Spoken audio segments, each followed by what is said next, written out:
첫 번째 정적 우주론. 자, 말 그대로 정적, 정제에 있다라는 거야. 그래서 이건 아인슈타인의 이론이고요.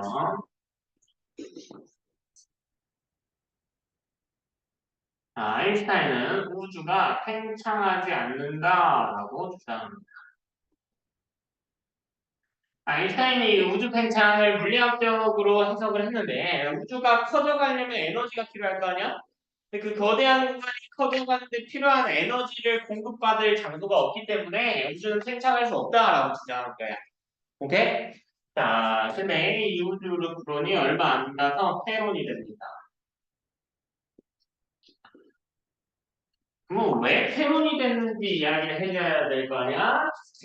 이 허블이라고 하는 아저씨가 적색편이라고 하는 현상을 발견. 그 적색편이가 뭔지 봐야겠지. 자, 허블이 예를 들면 이렇게 이야기하자. 너네 알고 있는 은하, 우리 은하 말고 있냐? 안드로메다?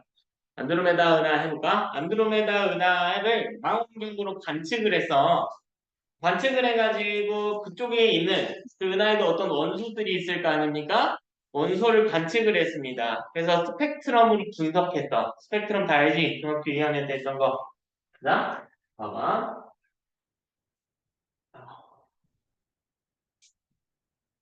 스펙트럼을 관측하니까 이 관련된 띠가 나왔대.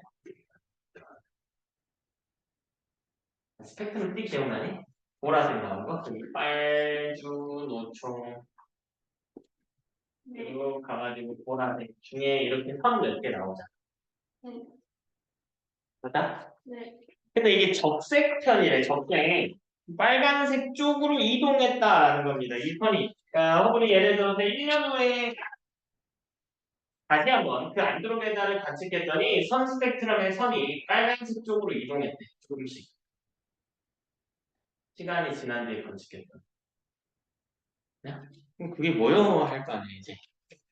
우리 구급차 이야기를 잠깐 할까? 뭐 경찰차? 사이렌 소리에 대해서 이야기할까?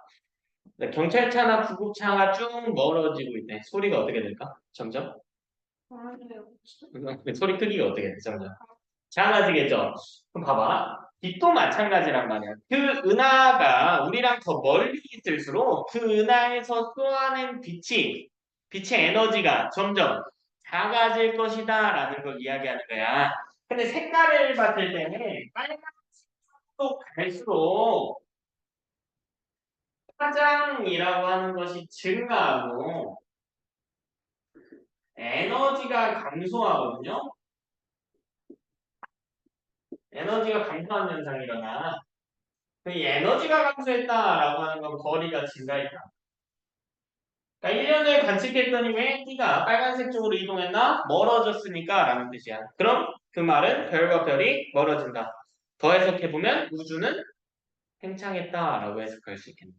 그냥 네. 빨간색 쪽으로 갈수록 파장이 증가하고 에너지가 감소한다. 멀어졌다라는 걸 찾아낸다. 그래서 실제로 허블은 이 별이 멀어졌을 때 계산을 해놨거든요. 이렇게 쓸게요. V는 수체 속도. 이 별이 우리로부터 멀어지는 속도입니다. 우리나 은하가. 자, 이거는 라지 H. 자, 이건 허블이 찾아낸 상수예요. 상수에다가 R을 곱해줍니다. 이 R은 거리예요.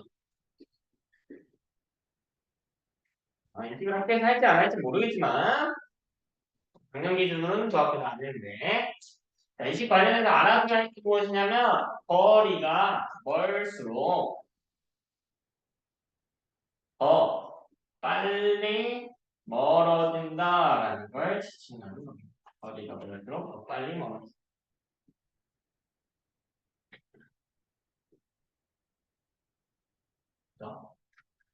정적우주론이 오류라면서 아인슈타인이 주장했는데 허블이 멀어지는 걸 발견하면서 오류가 발견됐다면서 그러면 두 번째 새로운 우주론의 시대가 도래합니다.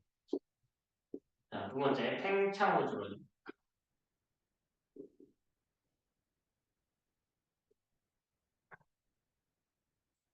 네, 팽창우주론은 두 가지로 나눌 거예요. 다시 첫 번째 이 중에서 그래서 정상 우주. 이름 헷갈리기 좋지 않니?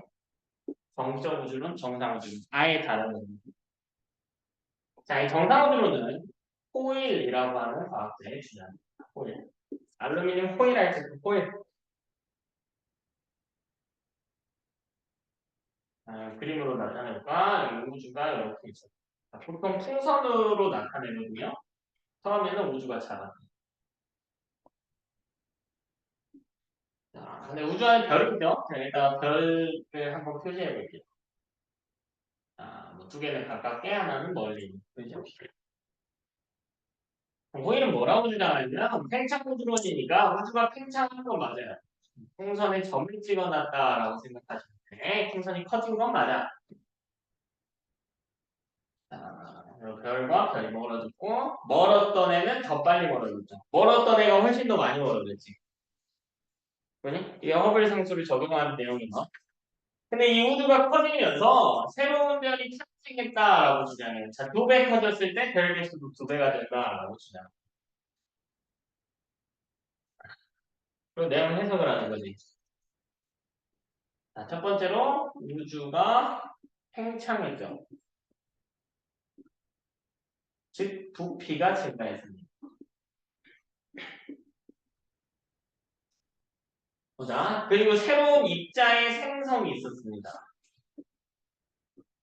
즉 이 말은 질량이 증가했다.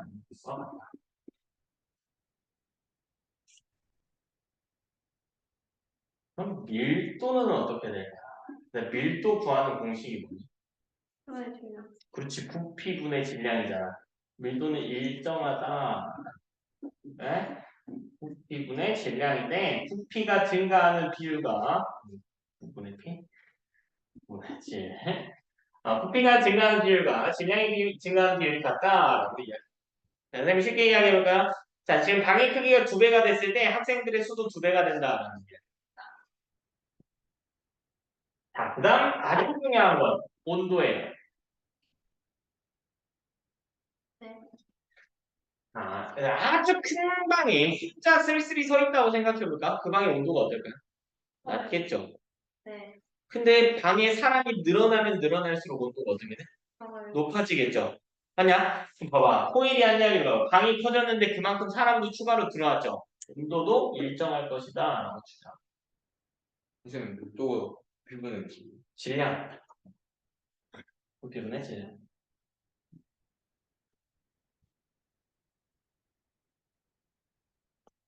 자, 두 번째는 빅뱅 우주론입니다. 우리가 알고 있는 빅뱅 우주. 자, 이건 가모프의 주장이에요. 혹은 뭐 풀을 묵음 처리해서 가모라고도 합니다. 이름 다 암기하셔야 돼요.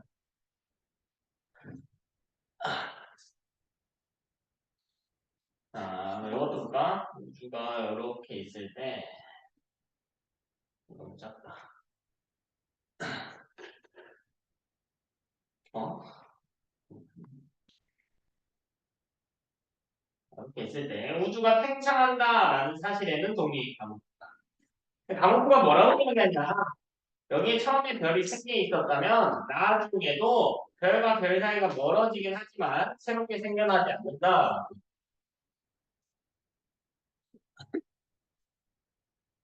어쨌든 얘도 팽창우주로니까 부피가 증가한다라는 데는 동의합니다.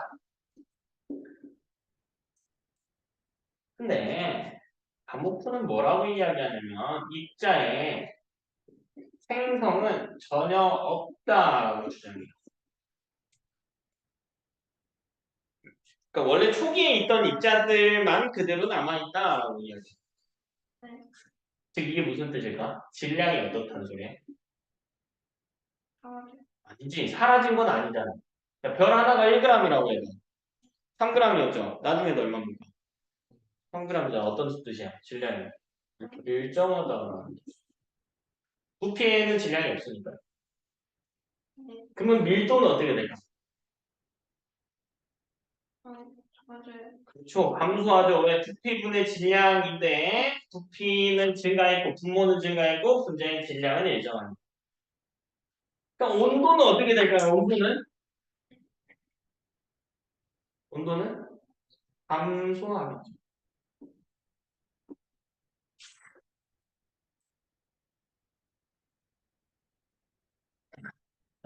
이게 이제 팽창우주론에 대한 얘기입니다. 그 다음 우리 뒤에 빅뱅우주론 할 건데 그 전에 입자 정리들 좀 해야 되겠어. 원자 보래 원자. 원자 가운데 누가 있니? 네. 원자 핵이 있죠. 무슨 전화를 지는? 음. 플러스를 지금 원자의 중성이야? 자 그리고 그 주변에 누가 돌아다니니? 전자가 돌아다니죠. 뭐 두 개 정도 있다. 우리 원자의 구조에 대해서 이야기를 하는 겁니다. 자, 여기 이제 중동 단계에서 원자를 그려놓은 것인데, 원자 구조를. 사실 이 핵도요, 분해할 수 있어요. 맞아. 양성자, 중성자로 분해가. 핵 안에는 양성자라고 하는 친구와, 양성자라고 하는 친구와, 중성자라고 하는 친구가 있지. 네, 제가 양중이라고만 할게요. 양자 두 개, 중성자 두 개, 이렇게.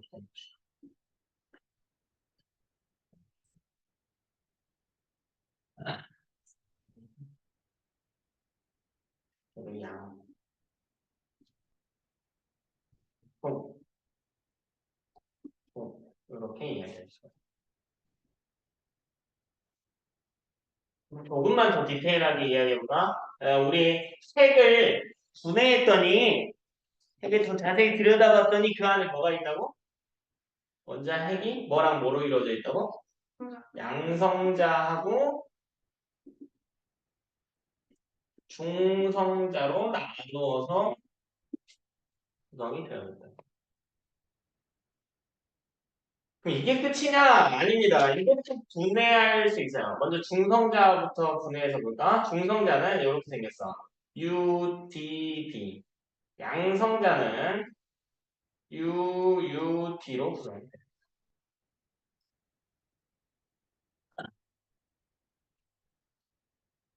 근데 U는 퍼크인데, 퍼크라고 하는 문자거든요. 이건 하나당 플러스 3분의 2의 전하래요.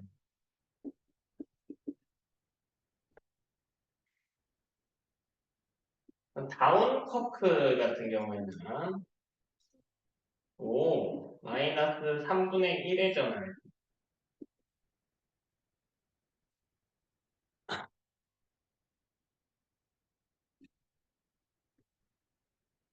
그럼 봐봐. 양성자 같은 경우에는 UUD랑 업커크 두 개와 다운커크 하나로 구성이 된다고. 그럼 전하량이 총 얼마일까? 주머니 얼마니? 1. 그렇지. 플러스 1지. 그래서 양성자예요. 전체적으로 양성을 띠잖아. 플러스를 띠잖아. 됐니?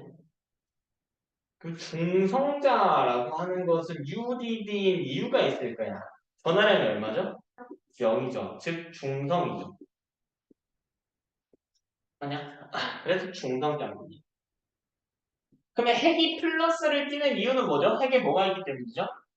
바로 양성자가 있기 때문에.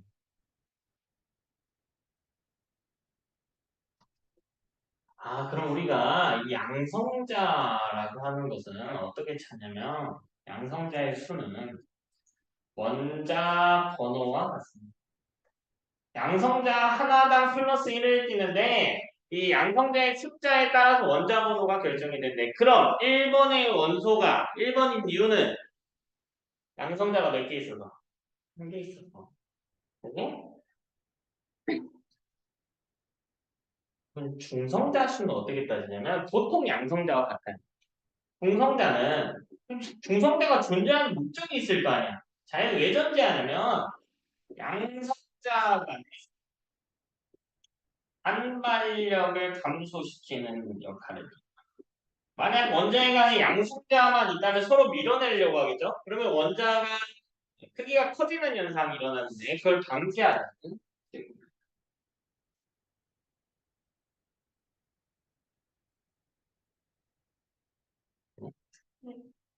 중성자 같은 경우에는 보통 양성자와 숫자가 같지만 항상 같은 건 아닙니다. 뭐 비슷하다 정도의 비행수로 가시면 돼요. 추가적으로 조금만 내용 더 할게요.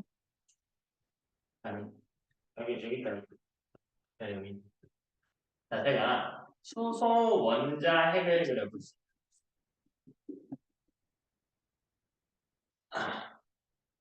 수소 원자 핵. 수소 몇 번이죠? 1번입니다. 그게 무슨 뜻이야? 성적 수가 그렇지. 제가 뭐라고 했냐면 수소 원자 핵이라고 해서 잘 구분해. 통합각에서 아주 중요한 내용이야.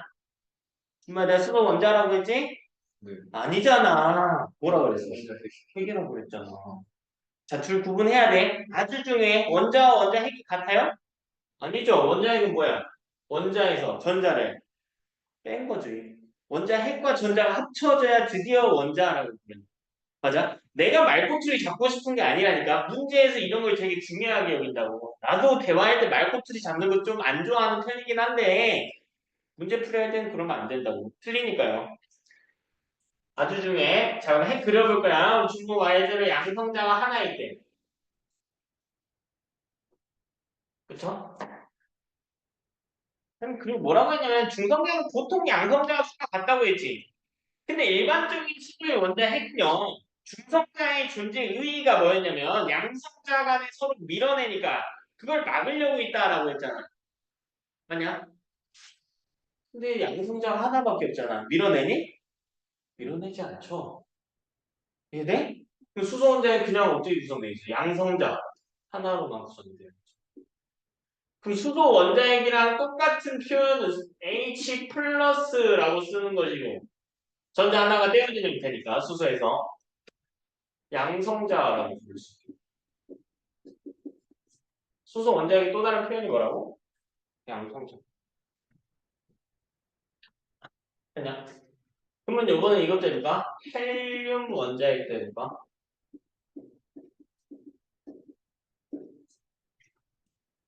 헬륨 원자핵 헬륨이래. 헬륨은 양성자 몇 개? 응. 2개죠. 그러면 중성자도 몇 개? 2개죠. 헬륨 원자핵은 양성자 2개와 중성자 2개로 구성된. 그래서 이게 입자에 대한 이해고요. 다양한 원자핵들을 그려볼 수 있겠지만 파트에서 핵심으로 다뤄지는 게 수소 원자핵 그리고 헬륨 원자핵 두 가지입니다.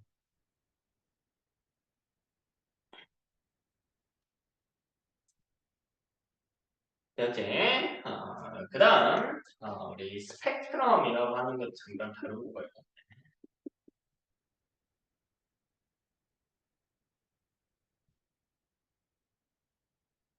중학교 때 다 한 건데 첫 번째 연속 스펙트럼이라고 하는 거.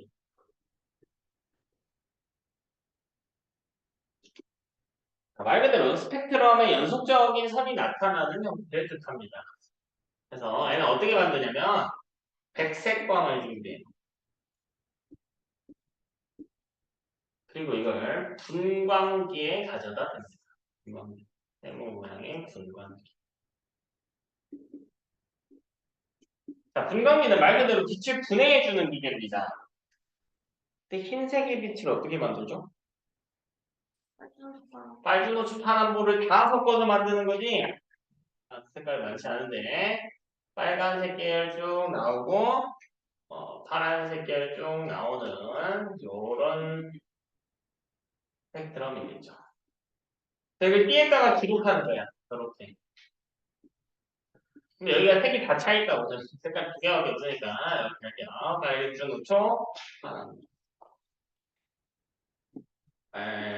빨주노초 파란.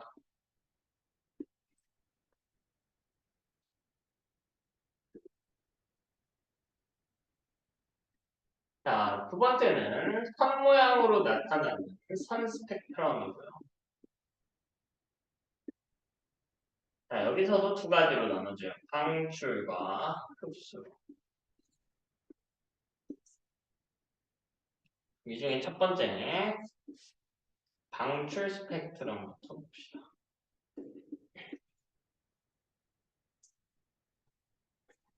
자, 이거 원자가 에너지를 방출할 때 나타나는 형태의 스펙트럼인데 어떤 식으로 보냐면 고온의 기체를 하나 갖다.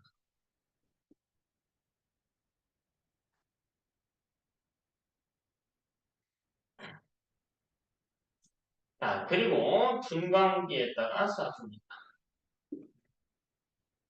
뭐 예를 들어 볼까요? 뭐 메테인을 하나 갖다 놓을까? 야, 메테인 청록색이거든? 그럼 이거 분해하면 무슨 색이 나오겠지? 청록색이니까. 청록색이 나오겠죠? 맞아? 뭐 빨간 가진다고 해볼까? 빨간색 선 하나, 파란색 선 하나. 이걸 스펙트럼에 나타내. 이 B에 빨간색 선 한 줄, 파란색 선 한 줄만 나오겠죠? 네. 뭐냐? 이게 방출 스펙트럼이지. 이 기체가 가지는 고유한 색깔을 분석하는 게 방출 스펙트럼. 두 번째, 흡수 스펙트럼.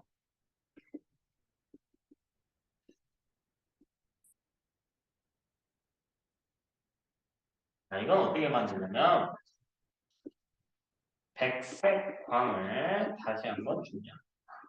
그리고 저온의 기체에 갖다 놓습니다. 그리고 다시 프리즘에 갖다 놔, 분광기. 이때 나타나는 띠를 관찰을 할 겁니다.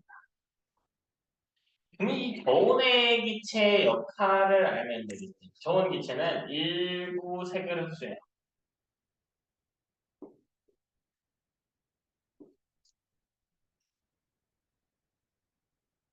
한번 생각해봐. 흰색의 빛나는 모든 색깔이 다 있죠. 그 중에 몇 개만 빠져있다고. 이게 스펙트럼이라고. 네. 오케이? 그러니까 빨간 노초 파남보 계열의 빛이 쭉 나오는데 중간에 몇 개의 빛이 흡수되어 있어요. 여기가 안 나와. 파란색으로 나옵니다. 여기도 파란색 있다가 중간에 사라지고요. 다시 파란색이 나오는 이런 띠예요. 뭐꼭 띠가 두 개 있는 건 아닙니다. 이걸 스펙트럼에 나타내요. 위쪽에 빨간색 일부. 그 다음 여기 중간에 아무것도 나와 있지 않은 검은 선. 그다음 파란색 일부. 그 다음 검은 선. 그 다음 보라 색깔이 나오는 거. 이게 흡수 스펙트럼이야. 그러니까 뭐라고 생각해 놓으면 되냐면 방출 스펙트럼을 색반전시켰다고 생각하시면 돼요. 스펙트럼 아시는 것 중요하고 이 스펙트럼의 예시하시는 것도 중요합니다. 연속 스펙트럼의 예시. 햇빛,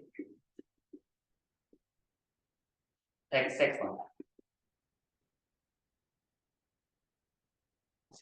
방출 스펙트럼은 고온 기체로 보시면 되고 그냥 고온 기체 이름 나오면 방출 스펙트럼이고요. 흡수 스펙트럼 같은 경우에는 태양, 별빛 정도 이렇게 해주시면 됩니다.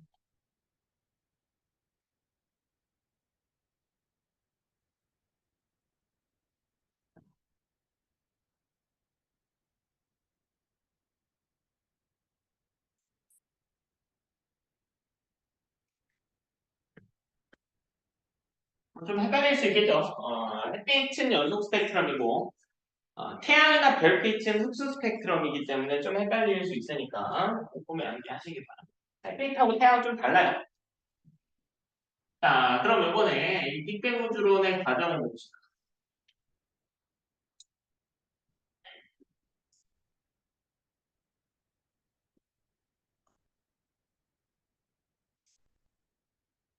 핵심은 무엇이냐면 핵심은 빅뱅 우주론이 뭐였지? 우주는 커져가지만 새로운 물질이 생성되지 않는다가 핵심이잖아요. 그게 빅뱅 우주론의 핵심이죠. 그냥 그러면 아주 초기에 어떤 입자들이 있었을 거라고요. 아주 작은 공간에 생각해봐. 우주가 시간이 지나면서 커져갔다고 했지. 우주 나이가 140억 살이거든. 이게 커진 거잖아요, 지금. 140억 년 전으로 돌려가. 점점 어떻게 돼?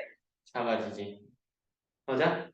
그러니까 지금 이 넓은 공간에 있던 존재하는 이 입자들이 있는데 그게 생겨난 게 아니라며 태초부터 있던 거라며.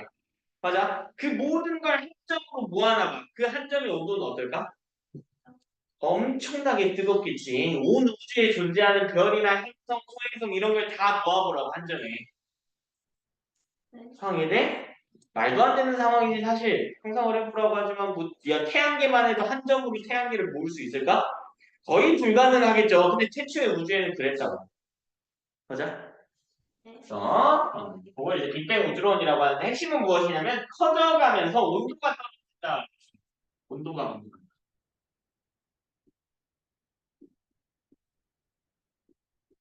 초기에는 아주 고온이었지만 지금까지 오면서 식었다고요. 우주는 지금까지 오면서 식었다고.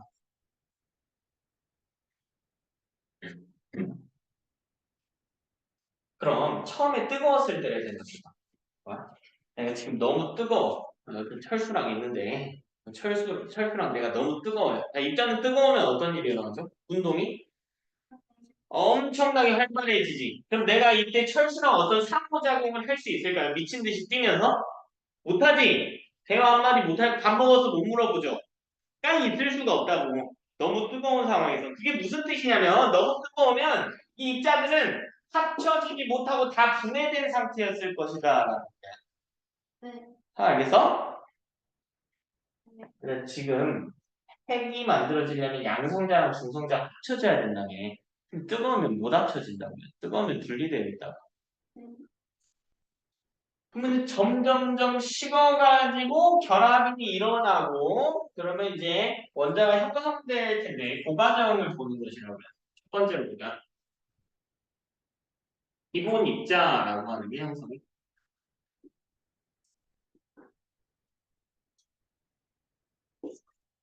태초에 기본 입자들이 있었다. 이 기본 입자라고 하는 건 뭘 지칭하냐? 전자, 그리고 쿼크 두 가지만을 지칭합니다. 자, 전자는 애초에 작기 때문에 제가 더 이상 분해하지 않은 겁니다. 근데 핵은 분해돼서 쿼크까지 쪼개지죠. 이 눈을 비교한다면 전자가 훨씬 작아요.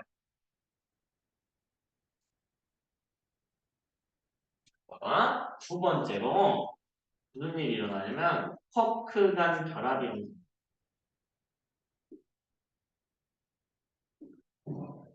자, 이게 무슨 뜻일까? 그렇지. 양성자, 중성자가 형성됐다.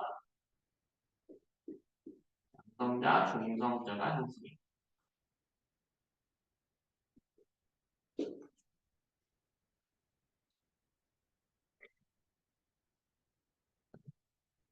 다음 세 번째로 무슨 일이 일어나냐면 이때 양성자와 중성자의 비율은 원래는 1대1이었거든요. 근데 이 중성자 중에 일부가 양성자로 변환이 돼. 이게 세 번째 현상이에요. 그래서 양성자 대 중성자의 개수의 비가 어떻게 하냐? 1대1에서 7대1까지로 하나. 확실도 나갔어? 아직 안 나왔어. 어떻게 하나? 기억을 해? 네. 엄마! 네. 파이팅! 네. 7대1까지 이동한다. 자, 근데 왜 그런지 한번 이야기해볼까? 그 양성자와 중성자의 질량을 비교해보면 중성자의 질량이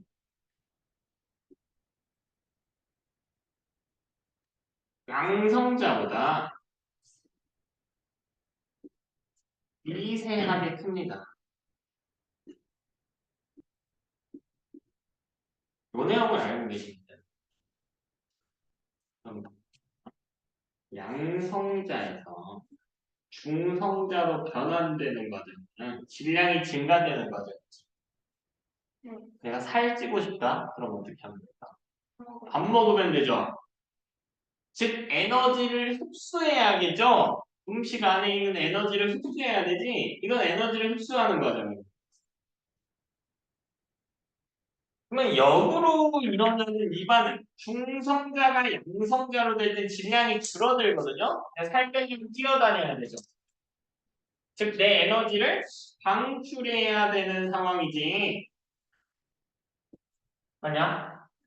그러면 지금 우주의 환경을 봐봐. 아니, 우주는 처음에 있었던 입장에서 뭔가 생겨나는 건 없고 공간만 터져가는 겁니다. 그러니까 점점 휑해지는 상황일 거야.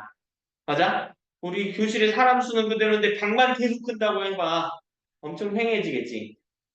즉 에너지 면에서 보면 촉박한 환경이 됩니다. 그런 환경에서 에너지 흡수하는 반응이 일어날 수 있을까? 거의 못 일어나겠지. 뭐가 더 잘 일어날까? 에너지 방출. 에너지 방출이 일어나기 쉬운 환경이었기 때문에 유성자가 양성자로 변화가 됩니다.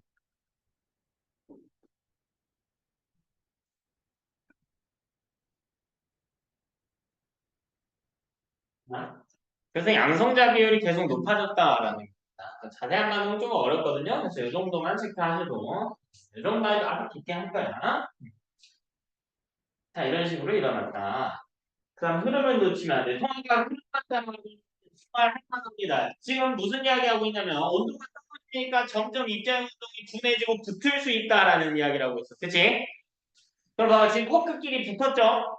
양성자랑 중성자 만들었지? 그럼 이제 무슨 일이 일어날까? 양성자와 중성자가 붙겠지. 이거 거꾸로 가라고. 코크끼리 붙어서 양성자, 중성자 만들어졌지? 그럼 얘네가 붙어서 뭘 만들어? 핵을 만들겠지. 그럼 네 번째 과정은 양성자와 중성자 사이에 결합이 일어난다. 자, 이거랑 동일한 표현이 뭐라고요? 뭘 만들어낸다? 원자 핵을 만든다. 근데 이때 엄청 중요한 포인트가 하나 있어. 그냥 무식하게 원자 핵이요라고만 하면 안 돼. 헬륨이라는 표현을 꼭 써줘야 됩니다. 헬륨 원자 핵. 그리고 이 시기도 알아야 돼요. 3분입니다. 우주 탄생하고 3분이. 우주 나이는 140억 살인데 태어난 지 3분 만에 일어난 일이야. 우주 입장에서는 기억도 안 나는 상황이겠죠. 네? 자, 그럼 우리 일단 그림을 좀 그려볼게요. 자, 양성자, 중성자 개수비가 7대 1이라고 했거든. 요 내용을 여기다 대입해볼까? 양성자 하나, 둘, 셋, 넷, 다섯, 여섯, 일곱. 하나, 둘, 셋, 넷, 다섯, 여섯, 일곱. 제가 총 14개 그렸거든요. 그럼 중성자 몇 개 있어야겠니? 두 개죠. 7대 1의 그림. 중성자 하나, 둘.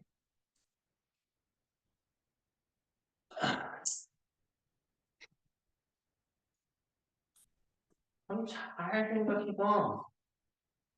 여기부터 여기 얘네가 합쳐진다.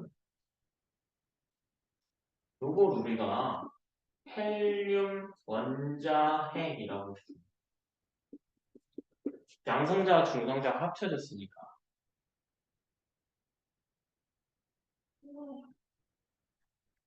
한개가 만들어졌죠.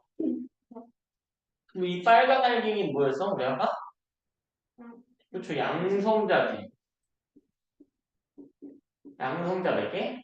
12개. 근데 우리 주의해야 될 표현이 있어. 내가 아까 양성자랑 똑같다라고 한 물질이 뭐가 있죠? 그 뭐야? 양성자 하나로만 구성된 물질이 있어요. 수소 원자핵이죠. 그러니까 3분의 수소 원자핵이 만들어졌다라고 하면 틀린 거야. 왜 수소 원자핵은 이름이 뭐야? 뭐랑 똑같아? 양성자랑 똑같죠? 그건 언제 만들어졌어? 여기서 만들어졌지. 한참 이전에 만들어졌죠. 되냐? 3분의 원자핵인데 수소 원자핵이 만들어졌다고. 또 끄덕이고 있잖아. 뭐라고 해야 돼? 어디죠? 정신을 못 차리고 3분의 누구? 헬륨 원자핵이라고. 왜 수소라고 하면 안 돼? 왜요? 엄마, 방금까지 다 해야 되는데. 수소 원자핵의 또 다른 표현이 양성자라니까? 아까 이야기했잖아. 네. 그 양성자는 언제 만들어졌어? 3분에 만들어졌어? 아니잖아. 여기서 만들어졌잖아. 한참 이전에 만들어진 거야. 여기서 이미 수소 원자핵이 있었다고. 그러니까 3분의 헬륨 원자가 만들어졌다고. 그래서 되긴 뭘 돼 임마. 또 틀렸잖아. 아, 헬륨이 아니고, 뭐 헬륨이 아니고. 아, 3분. 정신을 못 차리지. 지금까지 공부해온 패턴이 보이는데요. 3분에 뭐가 만들어졌다고? 헬륨 원자, 핵이 만들어졌다고. 원자라고 하면 돼, 안 돼? 왜? 어, 왜 안 돼? 왜 안 돼? 원자는 전자. 전자가 붙어야 되는데 우리 전자 붙였어요? 안 붙였잖아. 수소 원자 핵이라고 하면 돼, 안 돼? 안 돼, 왜? 수소 원자 핵의 다른 이름이 양성자고 그건 한참 전에 만들어졌으니까. 3분에 일어난 현상이 뭐라고? 헬륨 원자가 만들어졌다고. 그치? 또 내 이름이 있네. 헬륨 원자 핵. 핵이라고. 구분해야 돼. 뭐가 만들어졌다고? 헬륨 원자 핵. 수소 원자 핵이랑 같이? 아니죠. 그렇지, 왜? 그거는 3분 전에. 3분 전에 만들어졌다고. 됐냐? 꼭 기억하자. 또 실수하면 안 돼. 근데 보기에 나온다니까. 네. 자, 그럼 우리 비율을 한번 세볼게요. 자, 지금 양성자네 중성자에, 양성자네 중성자. 수소 원자일 때 헬륨 원자의 핵에 개수비를 세볼게. 몇 대 몇이겠니? 해보면 되잖아. 수소 원자에 하나, 둘, 셋, 넷, 다섯, 여섯, 일곱, 여덟, 아홉, 열, 열하나, 열둘. 헬륨 원자핵은 한 개, 12대.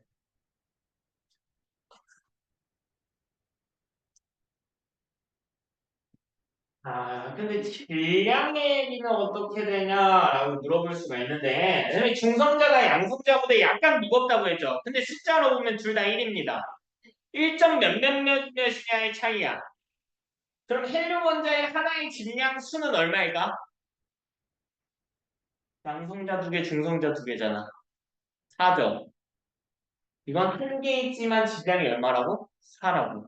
수소는 12개 있지만 각각이 양성자 하나니까 총 질량이 12겠죠. 12대 4네? 약분해서 써줄까요?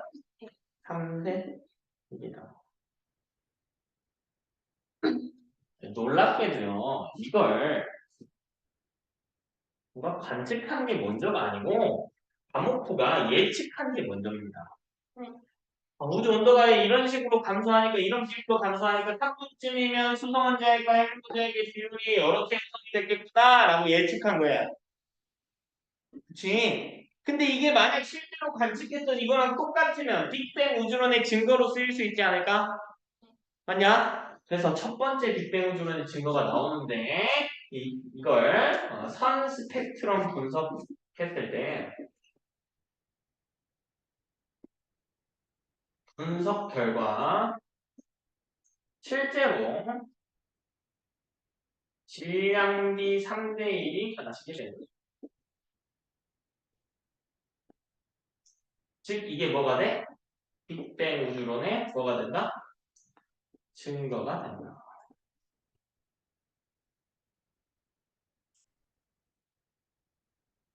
됐니? 준모를 좀 괴롭혀야겠다. 준모야, 실제로 관측했더니 수소 원자핵하고 헬륨 원자핵의 개수비가 3대 1로 관측됐다고. 네. 이게 뭐라고? 그 빅뱅 우주론의 증거. 또 정신을 못 차렸죠. 개수비는 몇 대 몇이에요? 아, 12대 1이. 뭐가 3대 1이야? 그 질량. 내가 왜 낚시 많이 난다고 하는지 알겠지? 네. 내가 시간 없는데 너네 일부러 괴롭힐까? 아니야. 실제 시험 유형이라서 그래. 이해됐죠? 꼭 기억하자. 개수비가 3대 1이고 질량비가 12대 1인 것. 네. 이제 좀 뉘앙스를 잡는구나. 자, 다섯 번째로. 자, 이제 양성자랑 중성자 붙여서 원자 핵 만들었거든? 원자 핵에 뭐 붙여야 돼, 이제? 전자 붙여야지. 아, 다섯 번째로. 원자 핵과 전자 사이에 결합이 형성이 된다. 자, 이것도 시간 기억해 주셔야 돼요. 38만 년입니다.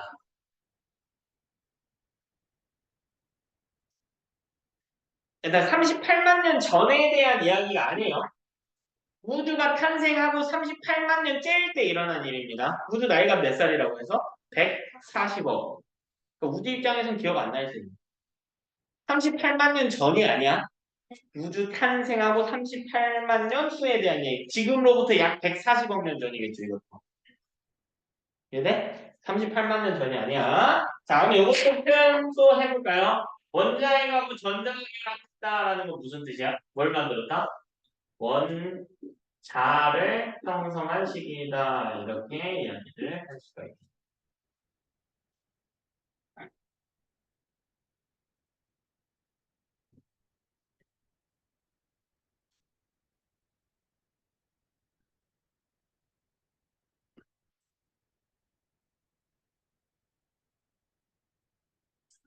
그럼 이때 일어나기 전과 후에 발견되는 현상을 우리가 나타내는 거예요. 자, 먼저 첫 번째로 이 결합하기 전에 대한 이야기를 해봅시다. 그때는 원자 핵이 이렇게 있을 때 전자가 결합하지 않고 그냥 이 사이를 천방지축 뛰어다니던 시기였어. 원자 핵은 전자를 꽉 붙들어 두고 자기 옆에 돌게 하는 일을 수행하죠. 제가 이걸 이렇게 이야기할까? 우리 견주들이 있는데 견주들이 강아지를 목줄 채우고 산책을 나가. 원자 핵이 전자를 잡고 있듯이 사람이 강아지를 목줄 채우고 다니던 시절이죠. 그니? 근데 이때는 원자 핵 전자를 못 잡았잖아? 목줄을 안 채워놓은 거야. 걔들한테. 걔를 도베르만이라고 해. 사냥개. 그니? 야, 길가에 막 사냥개가 수십 마리 뛰어다녀. 너네 움직일 수 있겠냐? 그 길가 갈 수 있어? 너 용맹에서 갈 거야? 응. 못 간단 말이야. 이때 지나가는 핵인의 역할을 하는 것이 누구냐면 빛이에요. 그러니까 전자들이 속박되어 있지 않기 때문에 빛이 통과할 수 없는 식입니다. 그래서 이게 결합하기 전에는 빛이 통과할 수가 없었어요. 그러니까 38만 년보다 우주 역사 38만 년보다 이전에 빛이 통과할 수 없었습니다. 즉 우주가 어두웠어요. 전자가 하도 천방지축 뛰어다니니까 빛이 통과할 수가 없었답니다. 여기에 원자 핵. 그래놓고 이게 전자가 원자 핵에 결합한 후에는 어떻게 되냐면 그 결합한 38만 년보다 이후에요.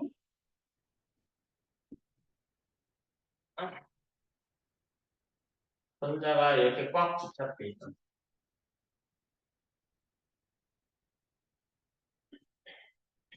우리 견주들이 도베르만 견주들이 목줄을 꽉 채워놨다고. 그럼 빛이 통과할 수 있을까 없을까? 이번에 있죠. 빛이 자유롭게 통과 가능하게. 자, 이때 이 빛을 우리가 뭐라고 부르냐면 이 빛 때문에 우주가 밝아졌죠. 이때를 밝은 우주라고 이야기하고 이 빛이 우주의 배경을 밝혀냈잖아. 그래서 이 빛을 우주 배경 복사라고 이야기를 한 거야. 복사는 빛의 이름이에요. 우주의 배경을 밝혀주는 빛이다.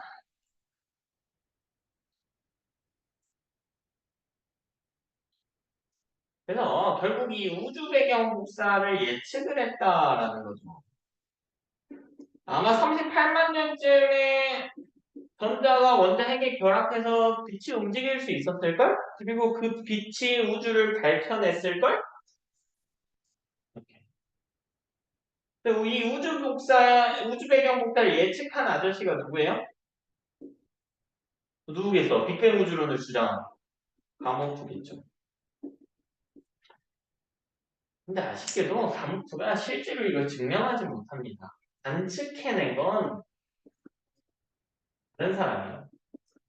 펜지어스하고 윌슨이라고 하는 무선통신 전문가들이었어요. 알 수 없는 신호가 막 잡혀가지고 그걸 분석을 해보니까 무려 140억 년 전에 비친 우주 배경 복사였다는 걸 찾아낸 겁니다.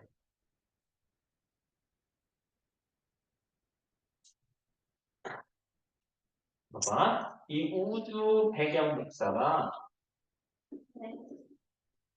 이 우주 배경 복사의 온도를 과목수가 이야기했는데 초기 그러니까 38만 년째 되죠. 천. 그죠? 자, 이때 3000 켈빈일 것이다 라고 이야기합니다. 켈빈 절대 온도.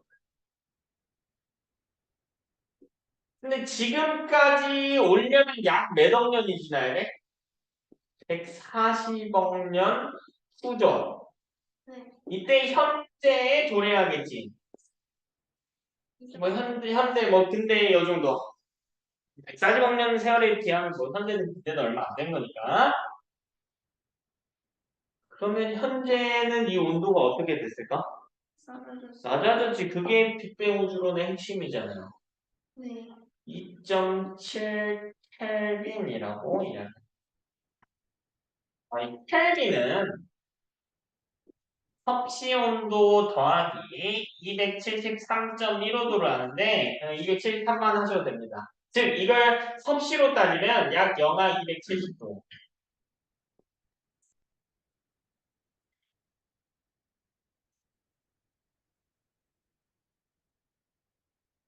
그치? 내용 쓰시고 다시 한번 듣기 하시죠.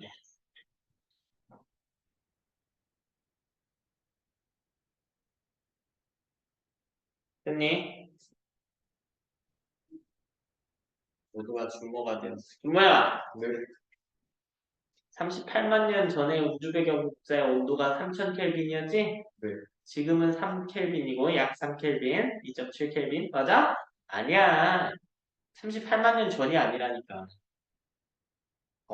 그 초기 그렇지. 초기 우주 38만 년 일대야. 지금으로부터는 얼마 전? 140억 년 전에 우주 배경 복사가 2.7 켈빈이었지? 아니라니까. 140억 년 전에는 몇 켈빈이었어? 3000 켈빈이었다고. 지금은 2.7 켈빈이었다고. 부분 확실해야 돼. 문제 나와. 숫자 두 개 내야 돼. 3000 켈빈, 그 다음 2.7 켈빈. 됐니? 이건 약 3 켈빈 이렇게 외워도 돼.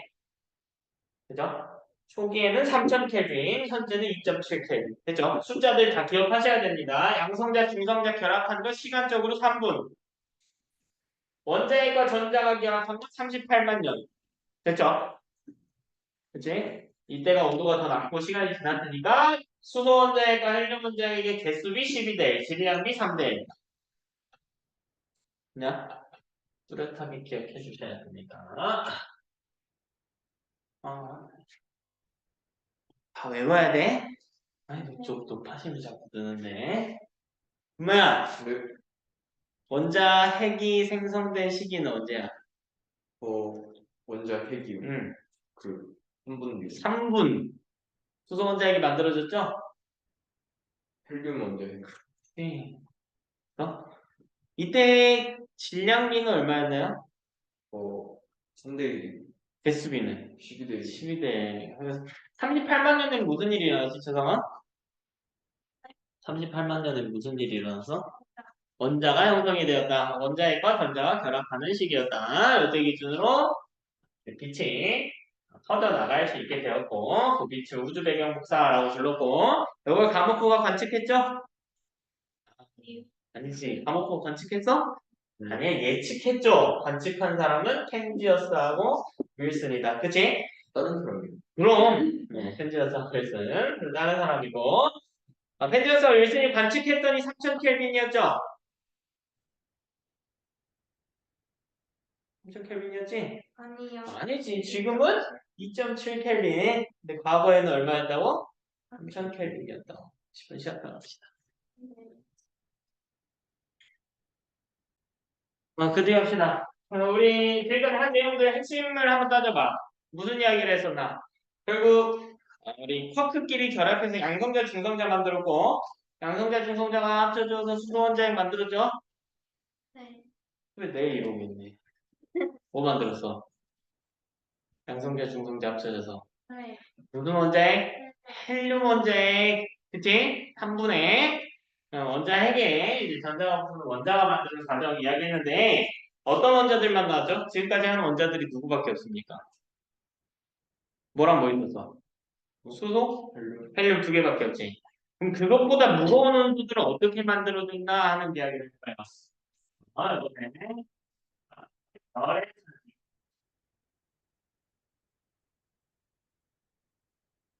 결국 별로서부터 다 비롯이 됐거든요. 어? 별로서 별이 탄생하는 과정, 진화하는 과정에서 형성이 되는데, 자, 첫 번째는 가스나 티끌이 중력 수축이라고 하는 걸 합니다. 중력에 대해서 이제 고등학교 올라오는 뉘앙스를 바꿔야 되거든. 중력이 뭡니까 원래? 지구가 물체를 당기는 힘이지. 근데 앞으로 그렇게 가지 않을 거예요. 중력은 질량을 가진 모든 물체가 서로 당기는 힘이에요. 그냥 그럼 가스나 티끌 같은 것들이 수축하네. 이렇게 애들이 있었는데 얘네가 어느 한 점을 기준으로 수축합니다. 여기를 기준으로 수축. 자, 그럼 이 점의 특징을 알아야 되는데 아주 중요해요. 자, 여기도 뭐 해야 되지? 온도가 어때야 될까?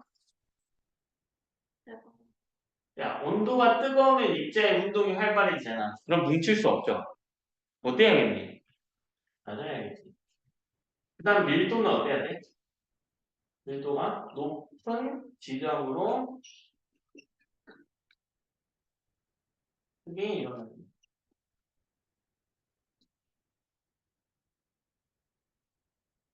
그냥. 자, 두 번째. 저렇게 수축된 어떤 형태가 있는 지구가 탄생하겠죠. 그걸 성운이라고 합니다. 성운이 수축합니다. 여기 기준으로 이런 식의 모양이 만들어졌을 거야. 그게 가스 구름이라는 뜻이에요. 이런 게 형식이다. 자, 그럼 여기도 어느 지점을 기준으로 중력 수축이 일어나. 얘들아, 이 파트의 핵심은 중력 수축이야. 온도가 어떤 지점? 낮고 밀도는 높은 지점. 그럼 세 번째로 원시별이 형성입니다. 자, 주의해야 될 것. 이 원시별은 절대로 별이 아닙니다. 별 이전의 형태예요. 그냥 최초의 별의 형태의 이름이 원시별이라고 해? 아니라고. 원시별은 별이 아니라고. 됐지? 그냥 넘어가는 경우가 많아요. 다음 애가 왜 별이 되지 않냐라고 이야기해 봅시다. 자, 이 원시별은 중력 수축을 받아요.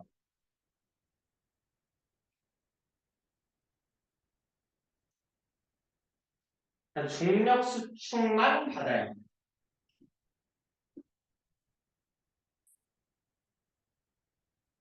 첫 번째로 원시별의 특징 중력 수축만 받습니다. 그럼 크기가 어떻게 될까? 감소하고. 태양계의 별이 있죠. 누구? 태양. 태양이 작아지나? 아니야, 별은 안 작아져요. 그러나 원시별은 작아집니다. 이어서 쓰세요. 판이었으니까 올라갈게요. 자, 네 번째로 드디어 주계열성이라고 하는 게 형성이 됩니다. 저렇게 작아지다 보면 주계열성이라고 하는 게 형성.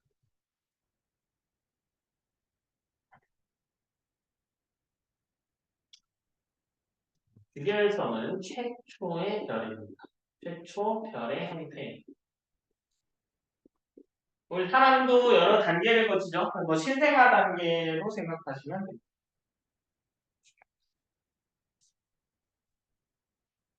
주계열성.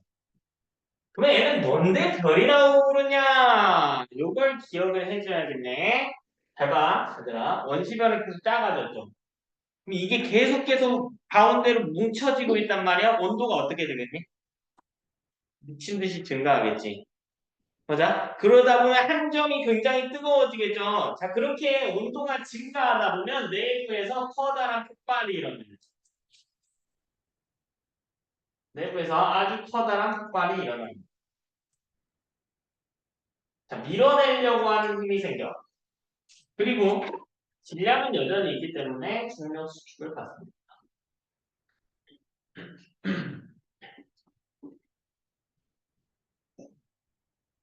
중력 수축은 질량이 있어서 받는 거야. 이 중력 수축의 크기. 그 다음, 요 힘이죠. 자, 요 힘은 내부에서 일어난 폭발에 의해 발생한 힘인데, 이 힘을 우리가 이 반응을 수소 핵융합에 의한 내부 압력이라고 표기합니다.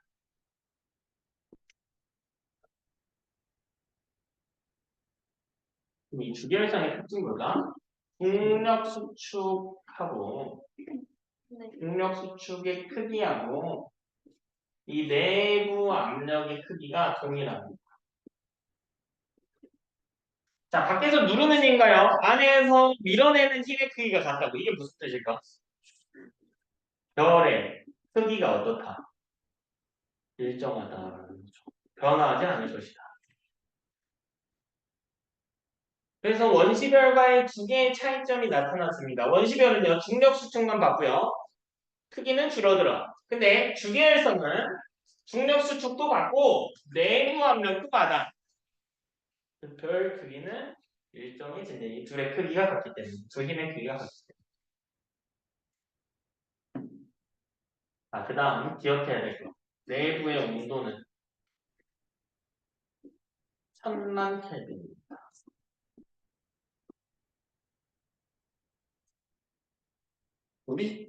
그나마 우리랑 제일 가까운 주계열성이 태양인데, 너희 중학교 때 태양의 온도대가 4000도라고 되었을 거야. 그건 표면 온도입니다. 근데 가장 내부의 온도는 그것보다 훨씬 높은 1000만 켈빈입니다. 1000만 켈빈. 그 다음 이 주계열성은요, 별 생애의 대부분을 차지합니다.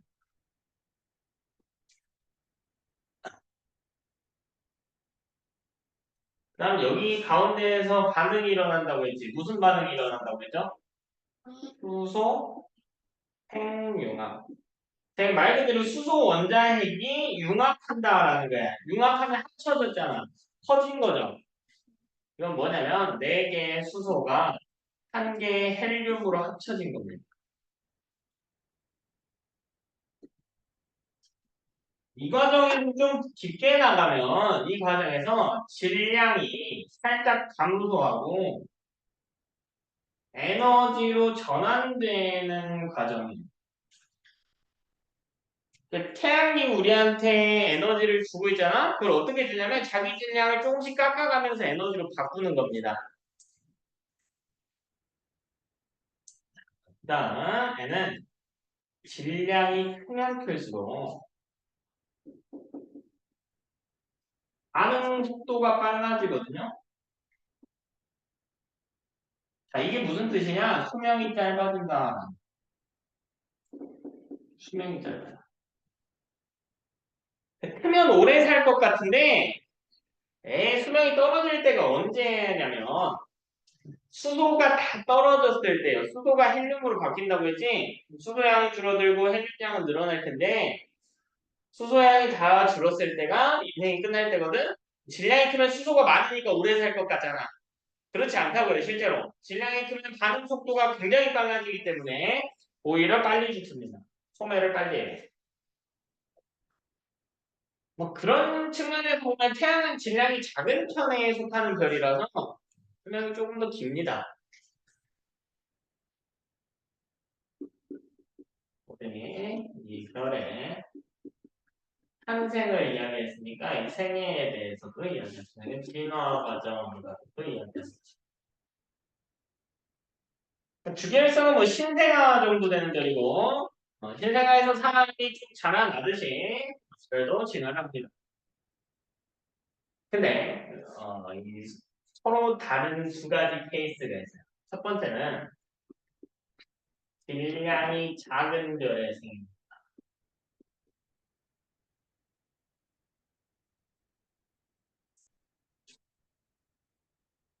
딸 기준이 뭐냐? 태양 정도?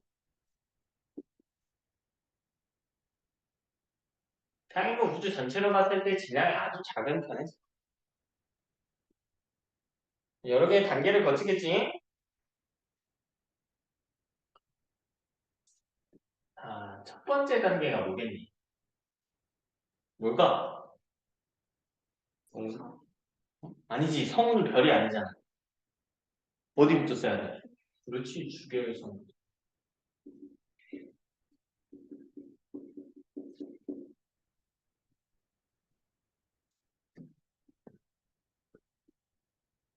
주계의 성 그려볼까? 요로. 자, 수소행융합이 일어난다라고 했죠? 그럼 수소도 있고 수소가 헬륨으로 바뀌니까 헬륨도 있을 겁니다. 자, 이때 무거운 원소일수록 중력 수축을 많이 받거든요.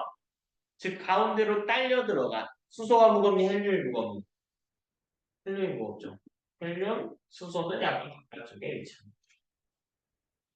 아, 물론 중심에도 수소가 있어요. 핵융합에 참여하는 수소가 있습니다. 주기에서 핵심 내용 적자 무슨 반응이 일어난다? 아주 중요해. 무슨 반응? 수소 핵융합이 일어난다.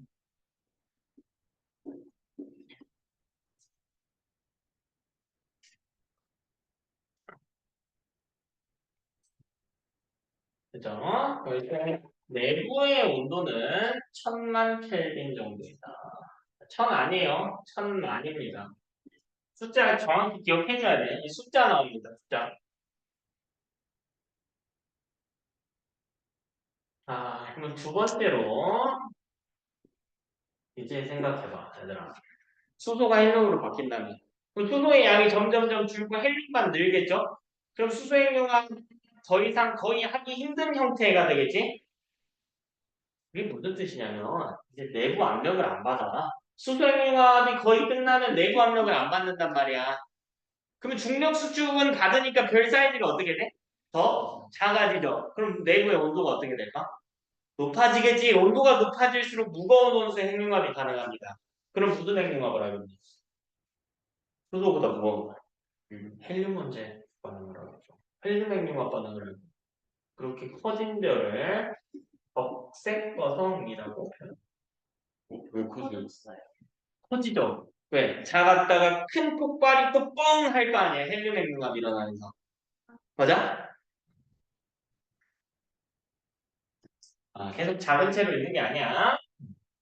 그건 아주 찰나의 순간이에요. 네. 커집니다. 아, 그럼 여기서 핵심 내용은 뭐다? 무슨 핵융합 한다? 헬륨 핵융합 한다. 그럼 내부에 헬륨보다 무거운 원소가 만들어지겠지? 네. 근데 이게 학교마다 달라. 매년 달라. 탄소까지만이라고 하시는 경우도 있고 산소까지다라고 하시는 경우도 있어요. 실제로 산소까지 일어납니다. 근데 탄소까지 일어나는 비율이 더 많아서 그냥 뭐 탄소까지다 이렇게 하기도 하거든. 그럼 탄소나 산소까지 일어난다 헬륨합이. 그러면 여기 탄소, 산소가 제일 무거우니까 가운데 탄소, 헬륨, 수소 이렇게 위치합니다. 이게 적수가.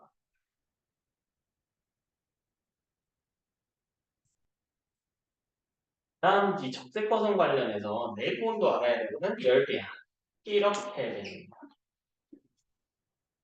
10배. 1000만 1억. 그러니까 봐봐. 적색거성의 온도는 주계열성보다 어떻다고 했어요? 적색거성 온도는 더 높다고 했죠? 맞아? 근데 그렇게 말하면 틀려. 왜냐면 표면 온도는 오히려 주계열성보다 낮습니다.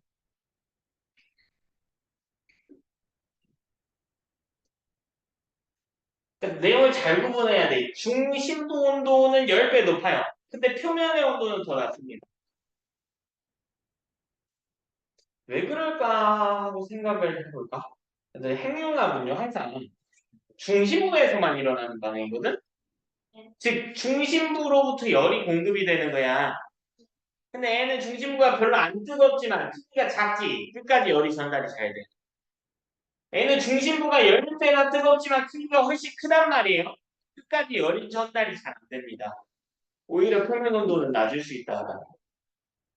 당연히 중심부는 누가 높아? 적색거성이 높지만 표면 온도는 주변성이 높다. 이렇게 해서 맞추기 쉽죠. 음. 자, 그럼 또 똑같은 반응이 일어나요. 자, 이번에 두 개로 나누어집니다. 3번 과정. 백색 외성과 외소하다 할 때 외자입니다. Y 외성 하고 행성상성은 두 가지로 함께 나누어집니다.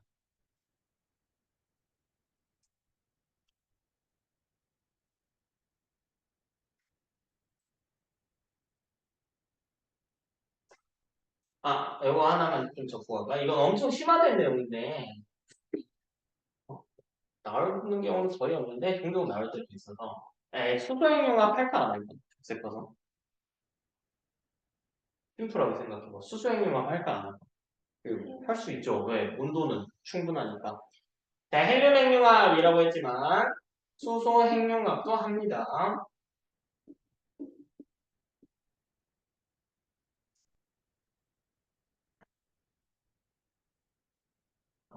자, 그럼 어쨌든 내부에 이제 핵융합이 일어날 원소들이 없어지겠죠. 그러면서 또 내부 압력이 줄어드는 순간, 반응이 안 일어나서 내부 압력이 줄어드는 순간 중심부는 수축해요. 그치? 근데 중심부에 무거운 게 있다고 했잖아. 얘는 아주 똘똘 잘 뭉쳐. 근데 끝에는 누가 있어? 헬륨과 수소가 있지. 얘네 잘 뭉칠까? 잘 뭉치지 못해. 그러니까 원래는 동그라미 형태였다가 가운데는 얘 주먹만 남고요. 나머지 헬륨과 수소는 이렇게 붕 떠 있는 거야. 시간이 지나면서 이게 분리가 됩니다. 가장자리와 중심부가. 네? 여기에는 헬륨, 수소, 가스만 있고 거기 중심에 있는 탄소나 산소만 쓱 빠져나왔다고. 그럼 중심부에 있는 애는 굉장히 작죠? 가운데만 따온 거니까 여기서 가운데만. 대신에 산소랑 탄소만 있는 중심부니까 온도가 어때? 굉장히 높을 거 아니야. 그러니까 아주 뜨거운 백색 계열의 왜소한 행성이 하나가 탄생하는 겁니다. 그래서 산소나 산소로 구성된 백색에서.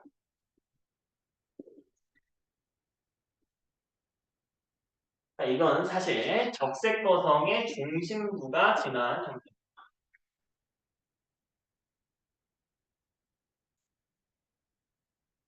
그다음 이것보다 사이즈가 큰 수소나 헬륨으로 된 덩어리들. 뭐 모양이 예쁘지도 않습니다. 얘는 크기가 크죠. 성분이 애초에 가스로 수소 헬륨 덩어리를 뜻하는 거거든. 네. 근데 이게 성운하고 사이즈가 똑같을까? 일반 성운과? 아니죠. 별이 터지면서 나온 성운이잖아. 일반 성운보다 사이즈가 어때? 작을까? 별이 끝나면서 나타난 성운이야. 그냥 성운보다 크겠죠. 그냥 가스나 특히 응축되면서 했을 성운보다 웬만하면 크단 말이야. 사이즈가 크다라고 해서 행성상 성운이다라고 이렇게. 얘는 적색 거성의 가장자리.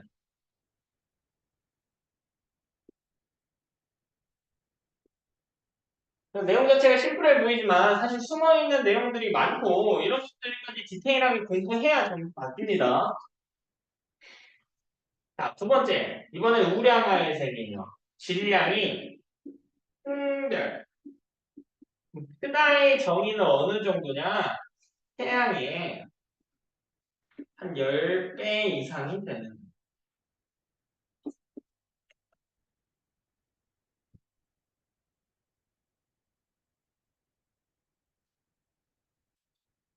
그럼 맨 처음 단계 이름이 뭐겠니? 주계열성이죠. 당연히 뭐 질량이 크든 작든 스타트는 주계열성이라고. 하지만 주계열성이지만 A보다 크기가 어때? 겠지. 주계열성 있지만 크기가 그렇죠.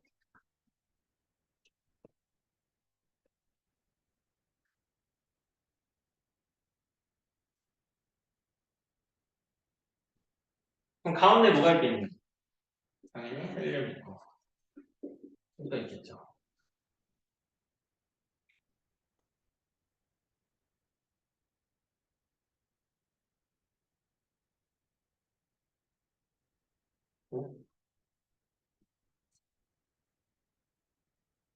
똑같아요. 즉 여기도 무슨 반응이 일어나? 수소? 핵융합이 일어나. 그러면 또 똑같은 일이 일어나겠네. 아까처럼 수소핵융합이 거의 끝나갈 마당에 더 커질 친구가 일어나겠네. 얘는 매우 크다라고 해서 초거성이라고. 그럼 여기서 더 무거운 원소들의 핵융합이 가능합니다. 핵융합이 일어나는데 어디까지 일어나냐? 딱 철까지만 일어나. 딱 철까지. 딱 철까지. 철까지. 응? 더 커져요. 어? 더 커져요. 커지냐고? 이거 추계열성보다 커졌죠. 응. 커져.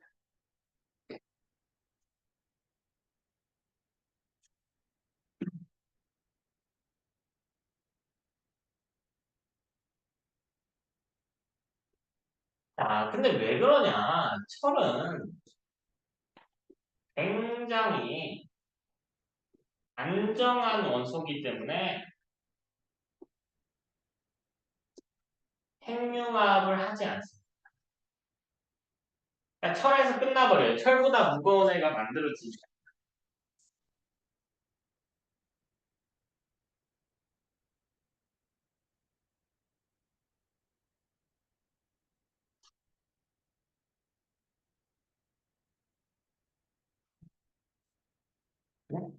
그럼 가장 내부에 누가 있어? 철이 있겠죠. 그 다음 뭐 니켈, Ni. 그 다음 뭐 아까 이야기한 산소, 수소, 뭐 헬륨, 철, 니켈, 산소, 탄소, 헬륨, 수소 뭐 이렇게.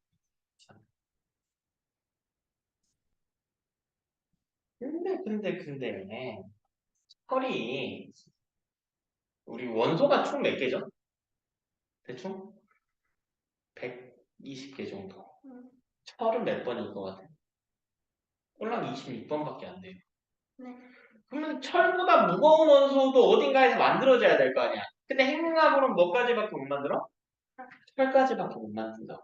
그럼 또 상황 생각해 보는 거야. 이제 하위 단계의 원소들이 좀 가벼운 원소들이 핵융합 계속하니까 얘네가 사라지거든요. 그럼 핵융합을 더 이상 못 하겠죠? 그럼 안에서 폭발도 안 일어나겠지? 압력이 없죠? 하지만 중력 수축은 받죠? 또 엄청나게 작아져서 뜨거워지겠죠? 그러면 폭발합니다. 꽝 하고 어마어마한 크기의 폭발을 만들어. 이걸 우리가 세 번째 초신성 폭발이라고 이야기합니다.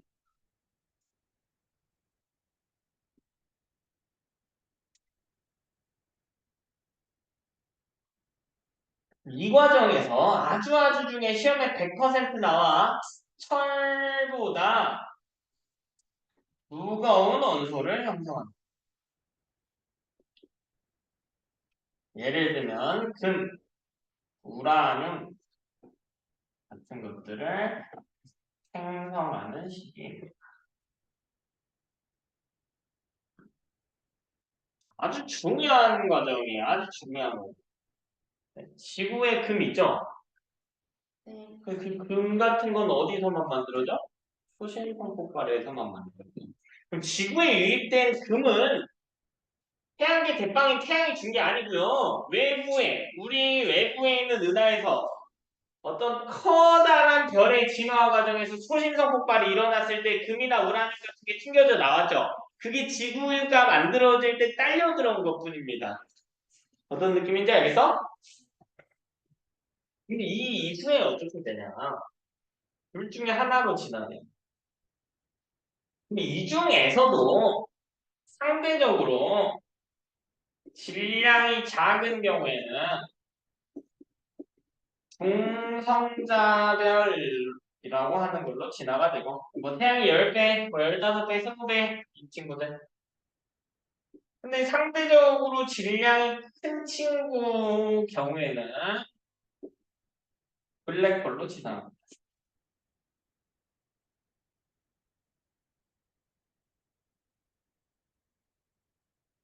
뭐 태양이 100배 이상인 경우에 최종 진화 단계가 블랙홀에 오른다.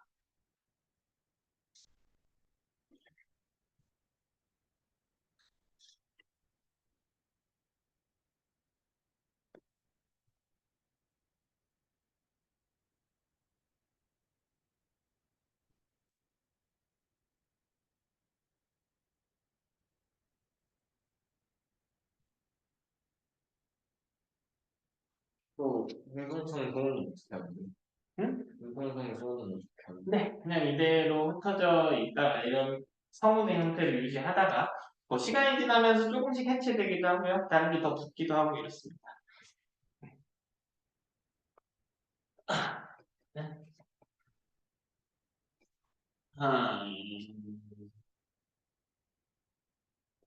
준모가서 보면서 그런 이야기를 했는데 결국 나중에 모든 별은 결국 다 해체된다라고 보시면 되거든. 보통 다 퍼지거든요.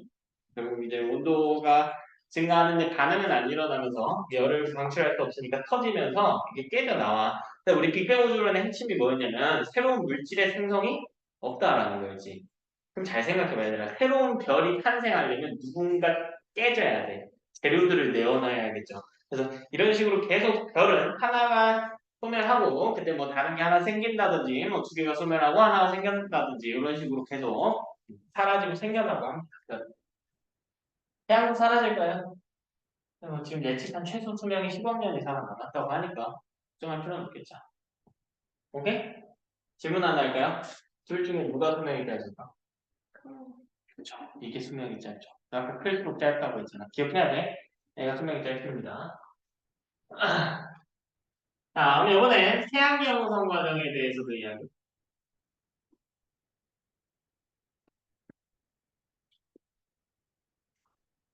뭐 별 진화 과정 오케이다 이거야. 네.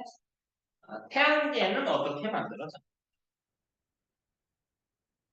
자, 첫 번째로 태양계를 구성할 성운이 수축하는 현상이 일어나.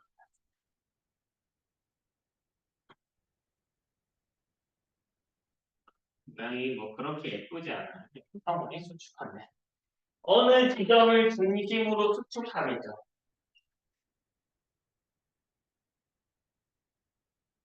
야, 이 지점은 어떤 지점일까? 온도가 낮고 밀도가 높은 지점.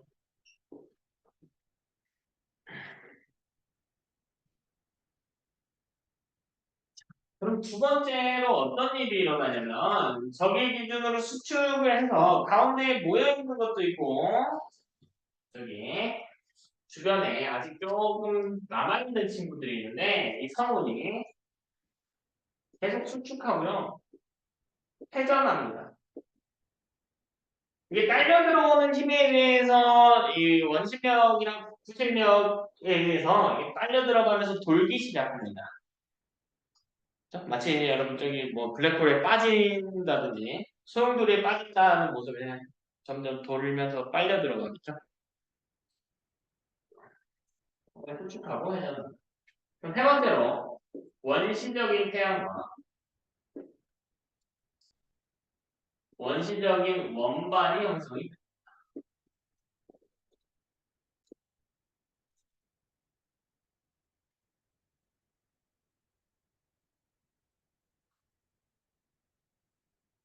그러니까 여기 뭐 어떤 원시적인 태양이 하나 있고 그 주변에 원반이 여기를 이렇게 감싸고 있는 거. 혹시 태양 아니에요? 네, 태양 아닙니다. 어, 현대 태양과는 매우 다른 구조가. 이름이 좋은데. 여기가 뭐가 막 떠다니는 요거. 자, 이게 태양입니까? 그건 아니지. 그러시죠.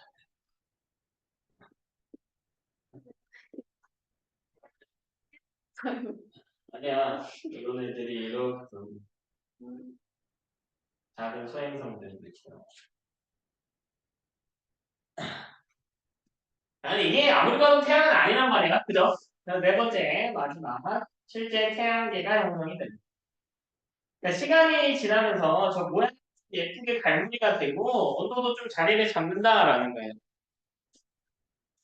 그럼 가운데 예쁜 태양이 있겠죠?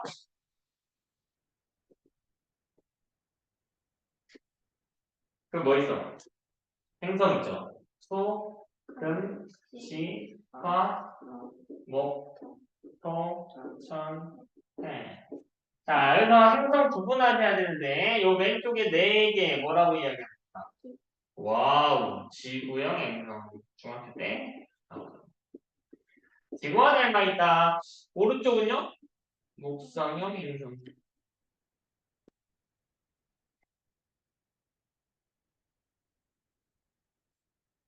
그래서 요 네 개 딱 나눠놓고 이야기하면 지구형 행성의 특징은 금속과 암석으로 구성이 되고요. 목성형 행성은 가스나 티끌, 그러니까 이런 기체들로 구성이 됩니다.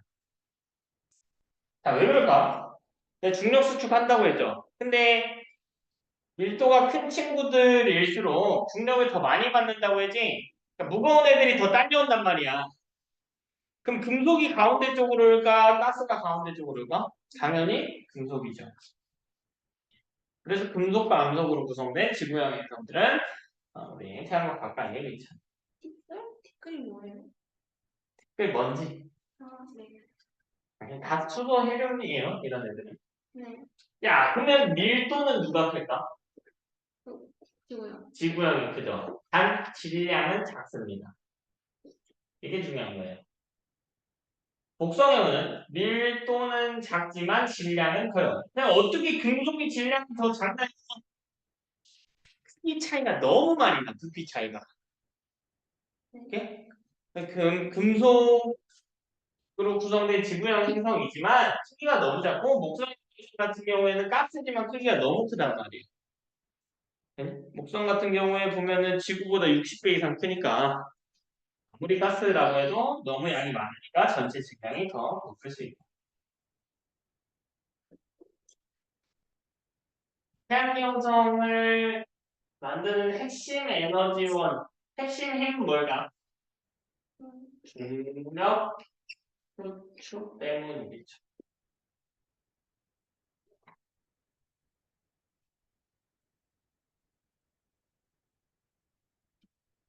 오늘 마지막 내용, 지구 형성 과정.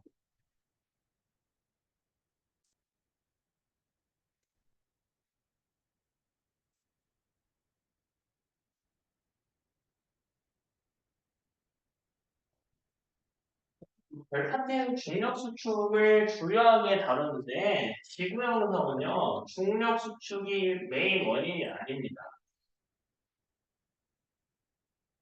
뭐 때문이냐면은 미행성체 충돌 때문. 아 중력 수축이 뭐 아예 없지 않겠지만 미행성체 충돌이라고 하는 현상이 지구를 만드는 메인 원인입니다. 제가 지금 지구를 이야기하고 있지만 지구랑 비슷한 행성들도 마찬가지입니다.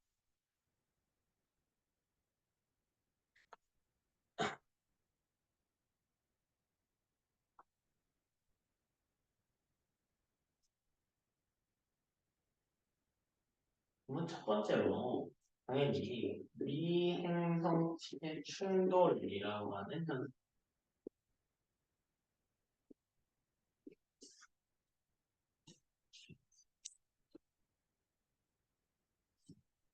여기에 이런 미행성체는 행성은 되지 못한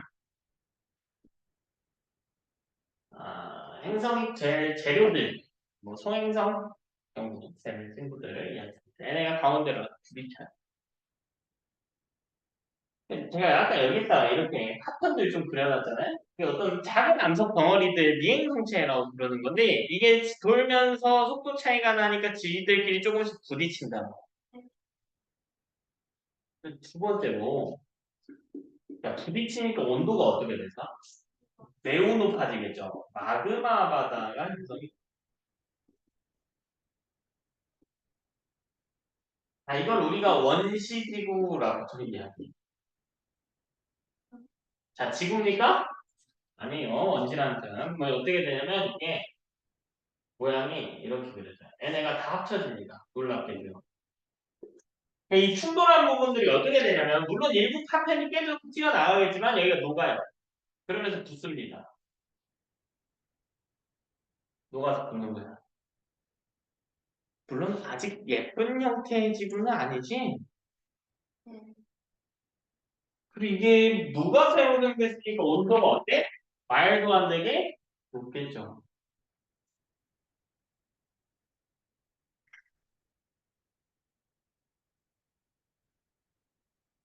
네? 그러면서 이게 긴 시간이 지나면서 뭐 자전도 하고 공전도 하고 돌면서 너네 눈사람 생각해봐. 계속 굴릴수록 예뻐지죠. 맞아? 그러니까 얘도 나중에 시간이 지나면서 예뻐진 모습이 되는 겁니다. 다음 세 번째. 내가 저기 모래하고 물을 좀 놔봅시다. 모래는 어디로 가죠? 밀도가 크니까 물보다 크니까 어디로 가? 가라앉지? 그러니까 바다 밑에 깔려 있잖아. 근데 내가 이 모래가 들어있는 물, 이 혼합물을 굉장히 높은 온도로 가열해 볼까요? 한 150도로 가열해 볼게. 모래가 밑에 있을까? 아니죠. 대류 현상이 일어나지. 그러면서 어떻게 돼? 섞여버리지. 맞아? 그러니까 이 지구도 마찬가지란 말이에요. 이 안에 다양한 원소들이 있죠. 지금 지구 안에 뭐 많잖아. 금도 있고, 은도 있고, 뭐 철도 있고, 산소도 있고, 뭐 규소도 있고 많잖아. 그런 애들이 처음에 이런 상태에서는 층을 만들 수가 없어요. 왜? 대류가 너무 많이 일어나니까. 뭔 말인지 알겠어? 층이 있다고 없다고? 없다. 층이 있다고.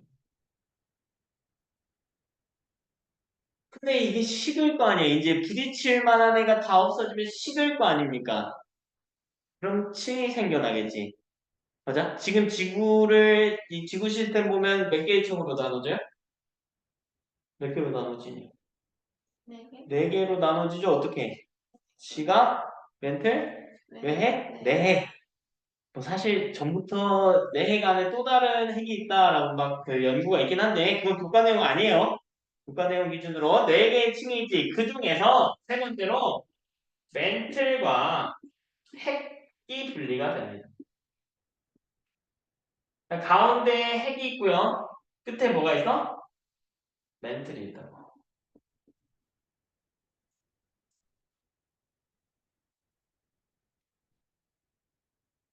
네 번째로 이제 뭐가 생겨야 돼? 뭐가 생겨야겠니? 멘틀 핵. 끝에 지각이 있어야 되죠? 근데 지각보다 먼저 생긴 게 있어. 바로 원시 대기입니다. 대기. 대기층이 가장 먼저 생겨나. 물론 지금의 대기와는 아무런 연관성을 찾아볼 수 없을 정도로 아예 다른 수준입니다. 이산화탄소 양이 말도 안 되게 많고 산소는 거의 없던 시절이에요. 되니? 그 다음 순서대로 갈게. 대기 다음에 땅이 먼저 생길까 바다가 먼저 생길까? 아, 뭐야, 너는 뭐가 먼저 생길 거니? 땅이 먼저 생길까 바다가 먼저 생길까? 어? 땅입니다. 원시 대기, 원시 지각, 원시 바다의 순위가.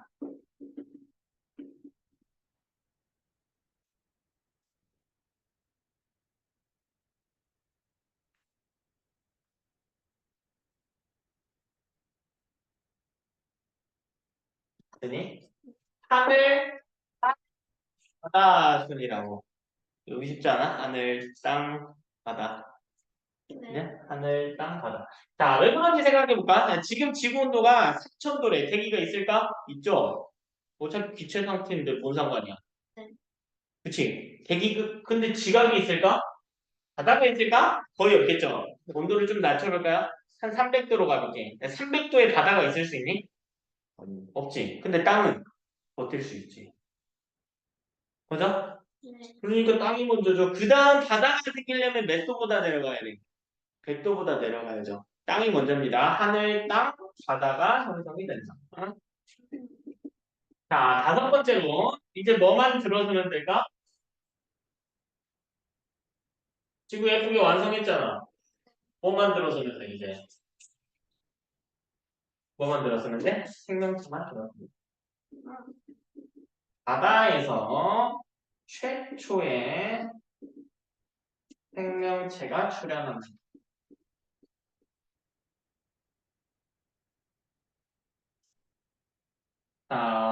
왜냐? 이때 육지에는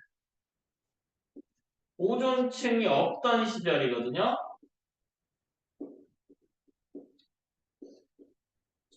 강한 자외선이 강한 자외선에 노출되던 시기. 오존층이 없기 때문에 아주 강한 자외선에 노출되던 시절이다. 자외선 위험하지. 근데 여름에 자외선 차단 크림 바르잖아. UV.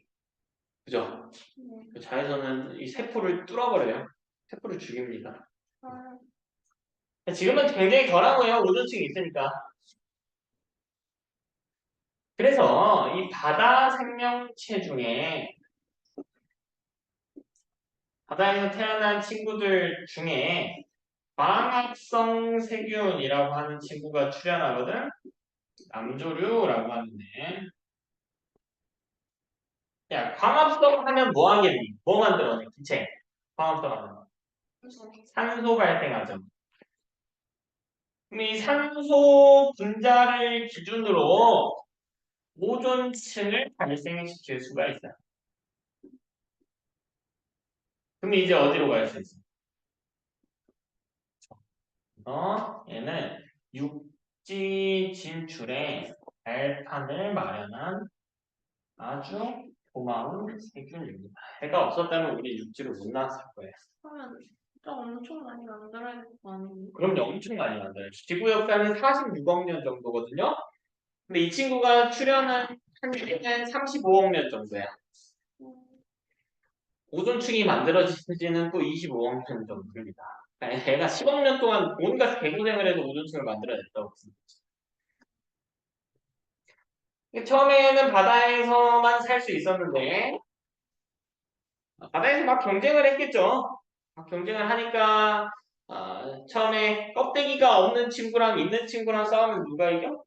있는 친구가 이기죠. 그래서 이런 세균, 박테리아 같은 이런 작은 친구들보다는 어류들이 번성을 했던 시기가 찾아왔겠죠.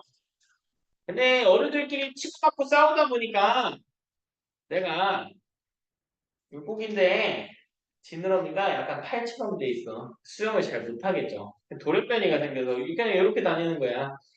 그러니까 내 입장에서는 답답한 거야. 수영도 못하고 옆에 애한테 먹이 다 뺏기고 에라 이래주구나 저래주구나. 육지에 나가서 햇빛이나 한번 맞아봐야겠다. 그죠? 자외선 많다는 소문을 들었지만 이래주구나 저래주구나. 육지에 팔을 이렇게 툭 얹어봐. 그죠? 근데 오랜 시간이 지났단 말이에요. 지구 역사가 20억 년 정도 됐다라고 해볼까? 오랜 시간이 지나니까 오존층이 있네. 나갈만하네. 옛날 어른들의 이야기랑 다르네. 오존층 없어서 자연산 갖고 죽어라고 했는데 나갈만하네요. 그래서 나가서 육지에 한번 나가서 바다 다시 들어가서 뭐 육지에 살 수가 없으니까 물고기가 그치? 그렇게 왔다 갔다 하면서 살게 된 거지. 그걸 뭐라 불러? 양쪽에 서식한다. 양서류라고 부르죠. 그리고 그 후손들 중에서 이제 아예 바다 버리는 형태의 진화를 거친 친구가 나타나죠. 지느러미를 아예 팔처럼 만들어버린 거지. 물론 의도해서 만든 건 아니야. 돌연변인 거. 그리고 호흡도 이제 아가미흡이 아니라 폐호흡을 할 수 있게 됩니다. 육지로 나가버려요. 식물은 먼저 진출했거든? 육지에 있는 식물들이 좀 뜯어먹고 이렇게 사는 거지. 뭐라 불러? 양서류에서 진화. 파충류라고 부르죠. 근데 파충류는 치명적인 약점이 있었어요. 바로 어류와 동일하게 RNA죠. 내가 여기 진화한 악어의 조상벌 되는 애인데 알을 자꾸 밖에 낳고 다니거든? 무슨 일이 일어나? 내가 먹이 활동 갔다 오면 옆집 놈이 내 알을 깨먹고 다니는 거지. 맞아? 그래서 그 중에 일부가 돌연변이로 알을 못 낳게 되는 현상이 일어난 거야. 알을 낳을 때가 되면 낳아야 되잖아. 그래서 애가 배 안에서 알 상태로 남아있다가 부화해버렸어. 그러니까, 근데 그렇게 하니까, 그렇게 돌아다니니까 포식자의 먹이, 이 대상이 안 될 거 아니야? 표적이 안 될 거 아니야? 그래서 그 자손들이 살아가고 싶고 하다 보니까 점점 아래에 이 두께가 얇아져도 생존할 수 있게 된 거죠. 그래서 아이를 아예 뱃속에 품고 다니게 된 거지. 포유류라고 부르잖아. 그그 모든 진화의 시초가 바다에 있어. 바다에서 점점점 육지로 나와서 가지게 된다. 물론 어떤 방향성이 있는 건 아니고. 내용 여기까지 하고요. 남은 시간 문제풀이 하고 네. 갑시다. 이게 뭐예요? 어? 거북이는 뭐예요? 거북이가 뭐냐니. 양수류예요. 정말 양설이랑 파충류 어떻게 구분하냐. 어, 걸? 둘 다 아니었는데요. 거북이가 다른 것들과 안 하고 수도 있잖아요. 뭐라고? 바다 가도 되는 거니까. 가도 되는 거, 안 가도 되는 거. 안 쓸거 있지 않나요? 제일 큰 차이점은 뭐냐면 양석이는 새끼 때하고 어른일 때하고 형태가 달라요. 어. 개구리는 뭐야? 네. 어? 그렇지 올챙이랑 다르잖아. 네. 그러니까 뭐야? 양서류죠. 양서류. 악어는 어때요? 새끼 때나 성체일 때나 큰 맞아요. 틀의 변화가 없죠. 파충류입니다. 거북이 파충류예요? 그럼 파충류지. 뭔데? 거북류야? 남은 시간 문제 풀고 질문 신고하시고.